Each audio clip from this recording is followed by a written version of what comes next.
Hey, how's it going, everyone? I hope everybody's having a great day. And I just wanted to come at you guys and ask a question that I think a lot of 49er fans, media, and just people in general who follow the 49ers are wondering. Who's to blame for the state of the 49ers at this point in time? You know, John Lynch and Kyle Shanahan took over in 2017 and promised they would do their best to bring us back to our former glory and win us a championship. You know, in 2019, they almost did. But for the majority of this regime, it's been a losing regime filled with missed draft picks, injuries, subpar quarterback play, bad coaching decisions, bad personnel decisions. You could blame a lot of people. I know a lot of people think that I'm strictly always blame Jimmy Garoppolo, but he's definitely not the lone gunman in this situation. There are so many places and so much blame you could, allocate to different players and people and situations. First of all, the Niners took over a team that was pretty bereft of talent, and I will say that they've done their best since they both took over to bring a lot of talent to this team, and they have done that. But the 49ers also have had an issue with the drafting, signing, and just having a thing for players that have poor injury history. And unfortunately, if you have injury history in college, you usually have injury history in the pros.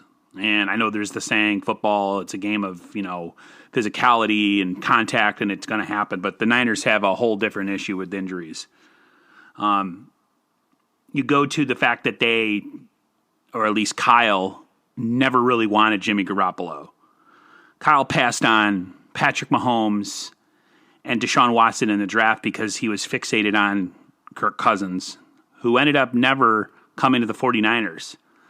So the 49ers were stuck with a situation like Brian Hoyer, a nowhere situation at quarterback, and they make the trade for Jimmy, and everybody's excited, including myself, about Jimmy looking really good at the end of the 2017 season, and we had a lot of hope.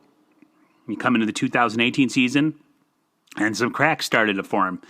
You started to see his erratic play, and just the mistakes, and just it was a different Jimmy Garoppolo. And then of course he gets injured, and you go from there. 2018. Like I said, that was the year that Jimmy gets hurt. We have a poor losing season. The next season is when we hit it big. We bring in Dee Ford, Richard Sherman. We have this fantastic season. Actually, Richard Sherman came in the year before, but we have Richard Sherman already there. We bring in this great pass rush, and we have a season for the ages. Jimmy plays well at times. He was good in some games. He was great. But you could see the cracks, and you could see how this team was. I mean, it had to be a perfect situation for them to win, and they almost got it done. But the fact of the matter is, they didn't get it done. They had a lot of injuries in 2019, even though they had a great season.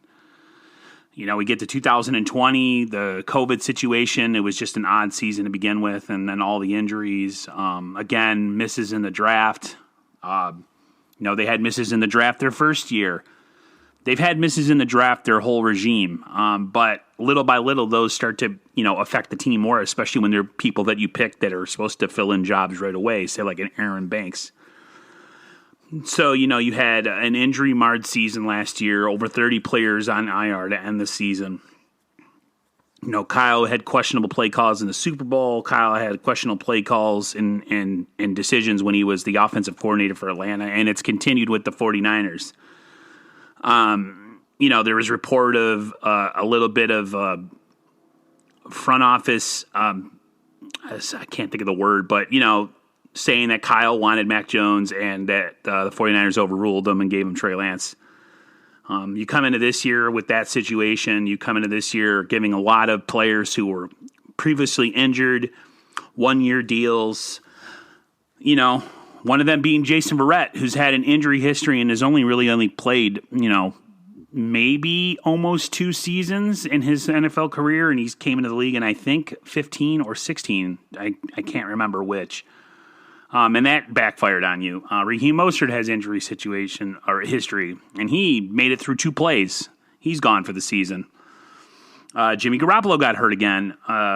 No surprise there. And then, even Trey Lance. The 49ers, I don't know what it is with the injuries. Again, it could be just a way that they evaluate or the way they prioritize certain things in the draft and in personnel. But it's definitely a situation. And I feel like this year, above anything, the one person or the one place you can blame has been Kyle Shanahan. He has totally mismanaged this quarterback situation. He's mismanaged Ayuk. He's mismanaged the running backs. His play calling has been just head-scratching. Right now, I would say if you had to blame anybody, I would blame Kyle Shanahan and John Lynch for the state of this team. I don't blame Jimmy Garoppolo. I don't blame the injured players. I don't blame Jed York. I don't blame Parag Marafe. I blame the 2 guys that were supposed to bring glory back to this team. They haven't done it. And if this season ends up as a failure, right now it's looking at that might be that way, but hopefully I'm wrong and we turn it around.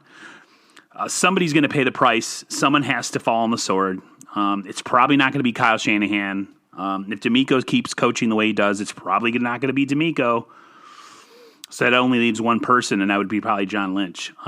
So this year is definitely going to be a changing of the guard, something, if the year ends in a way that we think it might end, some of us.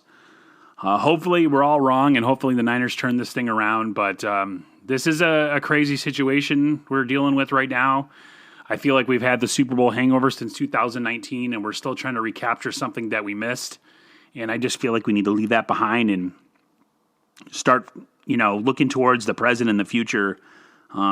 Nobody knows what the future holds. I don't. We don't. You don't. Hopefully positive things come, and this is all just a bunch of mumbo-jumbo that I'm telling you guys. But that's just my opinion on the whole situation. I know I'm kind of all over the place with my thoughts, but I figured I'd share them with you. All right, guys. Talk to you later. Everybody have a safe and healthy day. And as you know, I'll see you guys on the flip side. Bye, everyone.